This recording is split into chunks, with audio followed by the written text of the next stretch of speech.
प्रिय संस्कृत मित्राणि, नमः संस्कृताय। UGC net JRF paper 2 Sanskrit free classes. Welcome to fill the form YouTube channel. आज हमारा यूनिट 2 चालू होने वाला है। क्लास 6 है और बाय नीतू चौधरी। ये हमारे सोशल मीडिया अकाउंट्स हैं जिसके थ्रू आप इजीली हमसे कनेक्ट हो सकते हैं।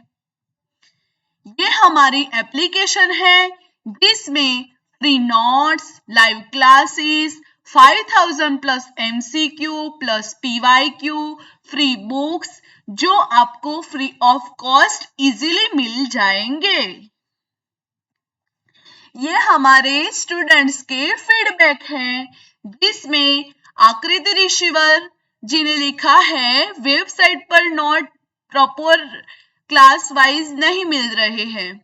आकृति जी आपको वेबसाइट पर भी नोट मिलेंगे और हमारे टेलीग्राम ग्रुप में भी नोट्स शेयर किए जा रहे हैं, तो आप जल्दी से टेलीग्राम ग्रुप ज्वाइन कर लें। डॉक्टर अनुपमा मिश्रा जी ने लिखा है nice class, thank you ma'am. Online Sanskrit ने लिखा है धन्यवाद, thank you online Sanskrit. Nishu Sharma आपको भी थैंक यू। यूनिट 1 हमने देखा वैदिक साहित्य का सामान्य परिचय, जिसमें हमने वैदिक साहित्य का इतिहास, वेदों का रचना काल, संहिता साहित्य, ब्राह्मण साहित्य, आरण्यक साहित्य, वैदिक संवाद सूक्त और वेदांगों का संक्षिप्त परिचय के बारे में पढ़ लिया। और आज हमारा यूनिट 2 जो है कि वैदिक साहित्य का विशिष्ट अध्ययन, इसमें आज हम ऋग्वेद एक परिचय के बारे में देखेंगे।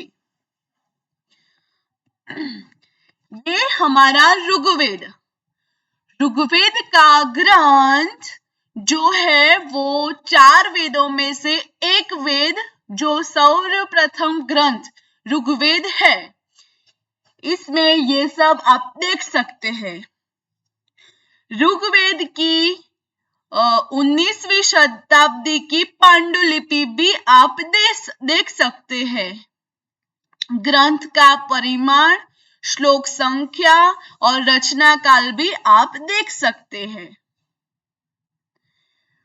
और ऋग्वेद के बारे में थोड़ी जानकारी, तो धर्म इसका है हिंदू धर्म, भाषा इसकी है वैदिक संस्कृत, अवधि इसकी है 1500 से 1200 BCE और अध्याय इसमें 10 मंडल है। श्लोक संख्या इसकी 10,552 मंत्र है। सनातन धर्म का सबसे आरंभिक स्रोत है। इसमें 10 मंडल, 1028 सूक्त और वर्तमान में 10,600 मंत्र है। मंत्र संख्या के विषय में विद्वानों में कुछ मतभेद है। मंत्रों में देवताओं की स्तुतियां की गई है। इसमें देवताओं का यज्ञ में आह्वान करने के लिए मंत्र है। यही सर्वप्रथम वेद है। ऋग्वेद को इतिहासकार हिंदू यूरोपीय भाषा परिवार की अभी तक उपलब्ध पहली रचना में एक मानते हैं। यह संसार के उन सर्वप्रथम ग्रंथों में से एक है जिसकी किसी रूप में मान्यता आज तक समाज में बनी हुई है। यह सनातन धर्म का प्रमुख ग्रंथ है। ऋग्वेद सबसे पुराना ज्ञात वैदिक संस्कृत पुस्तक है। इसकी प्रारंभिक परतें किसी भी इंडो यूरोपीय भाषा में सबसे पुराने मौजूदा ग्रंथों में से एक है। ऋग्वेद की ध्वनियों और ग्रंथों को दूसरी सहस्त्राब्दी ईसा पूर्व से मौखिक रूप से प्रचारित किया गया है।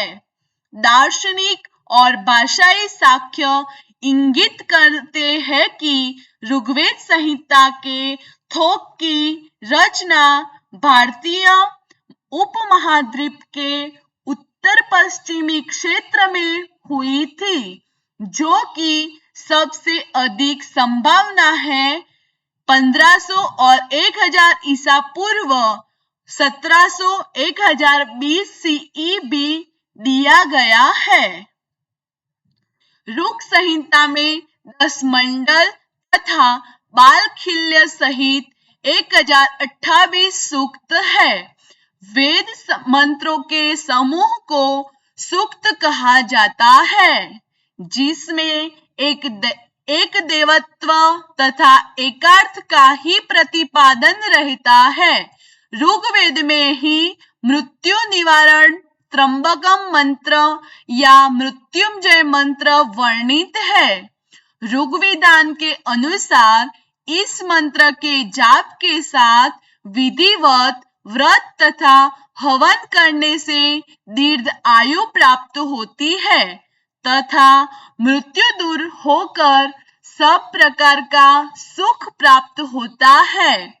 विश्व विख्यात गायत्री मंत्र भी इसमें वर्णित है। ऋग्वेद में अनेक प्रकार के लोकोपयोगी सूक्त, तत्वज्ञान सूक्त, संस्कार सूक्त, उदाहरणतः रोग निवारक सूक्त, श्री सूक्त या लक्ष्मी सूक्त, ऋग्वेद के परिशिष्ट सूक्तों के खील सूक्तों में तत्वज्ञान के नासदीय सूक्त तथा हिरण्यगर्भ सूक्त और विवाह आदि के सूक्त वर्णित है। इनमें ज्ञान विज्ञान का चरमोत्कर्ष दिखलाई देता है। इस ग्रंथ को इतिहास की दृष्टि से भी एक महत्वपूर्ण रचना माना गया है। ईरानी अवेस्ता की गाथाओं का ऋग्वेद के श्लोकों के जैसे स्वरों में होना, जिसमें कुछ विविध भारतीय देवताओं जैसे अग्नि, वायु, जल, सोम आदि का वर्णन भी इसमें है। ऋग्वेद की शाखा है। ऋग्वेद की जिन 21 शाखाओं का वर्णन मिलता है, उनमें से चरणव्यूह ग्रंथ के अनुसार 5 ही प्रमुख है, जिसमें से प्रथम शाकल, बाष्कल, आश्लायन, सांख्यायन और मांडुकायन भी है। ऋग्वेद एक परिचय। वैदिक साहित्य से तात्पर्य उस विपुल साहित्य से है जिसमें वेद, ब्राह्मण, आरण्यक एवं उपनिषद शामिल है। वेद शब्द विद धातु से बना है, जिसका अर्थ होता है जानना अर्थात ज्ञान। वेद ऐसा साहित्यिक भंडार है जो अनेक शताब्दियों के बीच विकसित हुआ, जिसे पीढ़ी दर पीढ़ी लोग कंठस्थ कर सुरक्षित रखते आए हैं। ऋग्वेद के विषय में कुछ प्रमुख बातें निम्नलिखित है, जिसमें से प्रथम, ऋग्वेद में कुल 10 मंडल है, जिसमें 1028 सूक्त है और कुल 10,500 ऐसी ऋचाएं हैं। इन मंडलों में कुछ मंडल छोटे हैं और कुछ बड़े हैं। ऋग्वेद विश्व का सबसे प्राचीन ग्रंथ है जो वर्तमान समय में उपलब्ध है। ऋग्वेद के कई सूक्तों में विभिन्न वैदिक देवताओं की स्तुतियां करने वाले मंत्र है। यद्यपि ऋग्वेद में अन्य प्रकार के सूक्त भी है, परंतु देवताओं की स्तुति करने वाले स्त्रोतों की प्रधानता है। ऋग्वेद में 33 देवी देवताओं का उल्लेख है, इस वेद में सूर्य, उषा तथा अदिति जैसी देविया का वर्णन भी किया गया है। इसमें अग्नि को आशीर्या, अपाद, द्रुतमुख, द्रुतपुष्ट, द्रुतलोम, अर्चिलोम तथा व्रब्रलोम कहा गया है। इसमें इंद्र को सर्वमान्य तथा सबसे अधिक शक्तिशाली देवता माना गया है। इंद्र की स्तुति में ऋग्वेद में 250 ऋचाएं है। ऋग्वेद के एक मंडल में केवल एक ही देवता की स्तुति में श्लोक है, वह सोम देवता है। इस वेद में बृहदेववाद, एकेश्वरवाद, एकात्मवाद का उल्लेख है। ऋग्वेद के नासदीय सूक्त में निगुण ब्रह्म का वर्णन है। इस वेद में आर्यों के निवास स्थल के लिए सर्वत्र सप्त सिंधव शब्द का प्रयोग हुआ है। इसमें कुछ अनार्यों जैसे पिसाकास, सिमिया आदि के नामों का उल्लेख हुआ है। इसमें अनार्यों के लिए अव्रत, व्रतों का पालन न करने वाला, मृदुदवाच, अपष्ट वाणी बोलने वाला, अनास, चपटी नाक वाले कहा गया है। इस वेद लगभग 25 नदियों का उल्लेख किया गया है। इनमें सर्वाधिक महत्वपूर्ण नदी सिंधु का वर्णन अधिक है। सर्वाधिक पवित्र नदी सरस्वती को माना गया है तथा सरस्वती का उल्लेख भी कई बार हुआ है। इसमें गंगा का प्रयोग 1 बार तथा यमुना का प्रयोग 3 बार हुआ है। ऋग्वेद में राजा का पद वंशानुगत होता था। ऋग्वेद में सूक्त, रथकार तथा कर्मर नामों का उल्लेख हुआ है, जो राज्याभिषेक के समय पर उपस्थित रहते थे। इन सभी की संख्या राजा को मिलाकर 12 थी। ऋग्वेद में कई ग्रामों के समूह को विष कहा गया है और उन अनेक विषों के समूह को जन। ऋग्वेद में जन का उल्लेख 276 बार तथा विष का 170 बार किया गया है। एक बड़े प्रशासनिक क्षेत्र के रूप में जनपद का उल्लेख ऋग्वेद में केवल 1 बार ही हुआ है। जनों के प्रधान को राजन या राजा कहा जाता था। आर्यों के 5 कबीले होने के कारण उन्हें ऋग्वेद में पंचजना कहा गया। ये थे पुरु, यदु, अनु, तुर्वशु तथा द्रहर्यु।